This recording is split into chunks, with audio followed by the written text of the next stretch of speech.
Since I'd always had this fascination with the Incas, I went on a college-sponsored summer trip to Peru. Despite the fact that all that college stress eating had left me suffocating under 80 pounds of useless, heavy fat. So I was busting out of my jeans, sweating like you can't believe. I couldn't walk more than 5 minutes without needing to sit down and catch my breath. Not at all the attractive college student I should have been, and unable to find my favorite comfort foods. Don't get me wrong, nothing made me sick, but I had to make do with local food, especially delicious drinks made from red, ripe fruit, scented with local flavorings. Flavorings that the Incas and then the Spanish after them prized like gold. Sometimes those drinks were light and refreshing, like fruit turned into water. Other times they were creamy and satisfying, a meal in a glass. And somehow, whether it was a light drink or a richer one, I was never hungry. That was pretty unusual for me. And then, after a few days, I started feeling even stranger. My clothes were looser. Then I had to tighten my belt. Walking was easier for me. I was sweating less, and my breathing was easier. I started sleeping better, too, longer and deeper. I dreamt more, and I woke refreshed.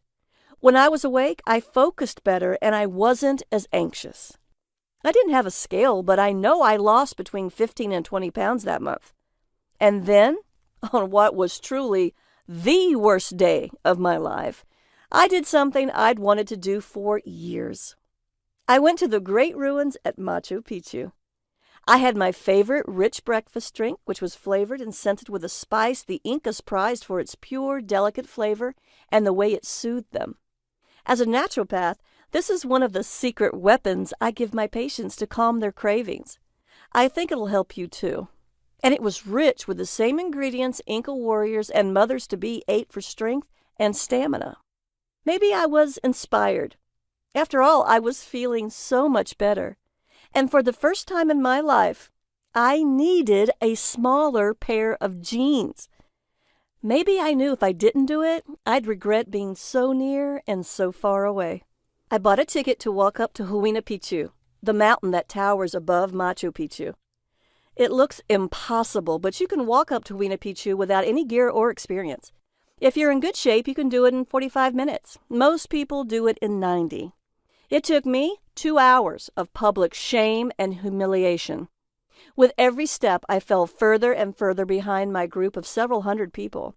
I was sweating worse than ever. My shirt and pants were soaked. My hair was dripping. I stank. My face was bright red as I gasped for air, and my heart pounded.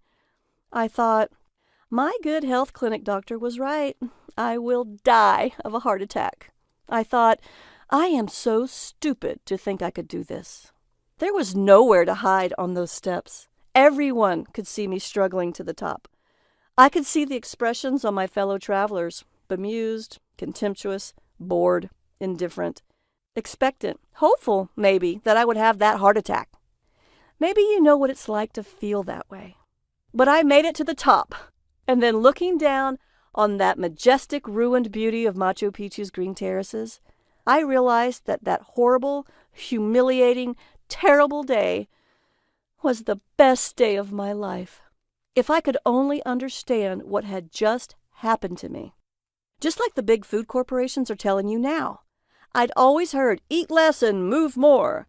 But exercise and me were not friends. When you're lugging around 80 pounds more than you should, that's 7 house cats in a sack of kitty litter, and none too happy with your body, exercise is the last thing on your mind. So I hadn't been moving a whole lot, and when I was moving pretty slow.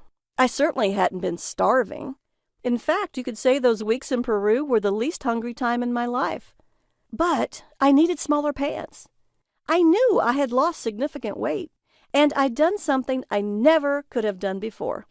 By the time I got down off that mountain, I realized I'd detoxed from a lot of processed, chemical-filled so-called food without even realizing it.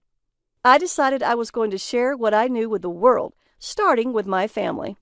I lived at home that following semester with my long-suffering and fat parents and pudgy younger siblings. At first, they were skeptical, really skeptical. Don't you have to starve yourself to lose weight? The same question my patients almost always ask me. And you might be asking me too. No, and I'll get to that. Because I wasn't hungry. I could keep on keeping on while bits and pieces of me started to reappear as all that fat kept melting away. I was surprised to realize I was actually rather pretty. Now, maybe you think it's vain or shallow to want to like the way you look. Maybe you think you should want to feel healthy instead. But it's normal and natural and healthy to want to look good as well as feel good. After seeing what was happening to me, my parents asked if I would share those ripe red fruit smoothies with them.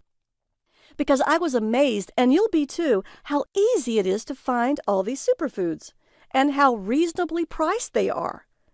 My family were the first people I shared these incredible Incan recipes with. My brother and sister just grew up out of a lot of fat that's too heavy for young bodies to ever carry. Today, my parents look years younger than they are, and they are rare because they don't have heart disease or diabetes. If you're ready to take action, click on the link below this video now.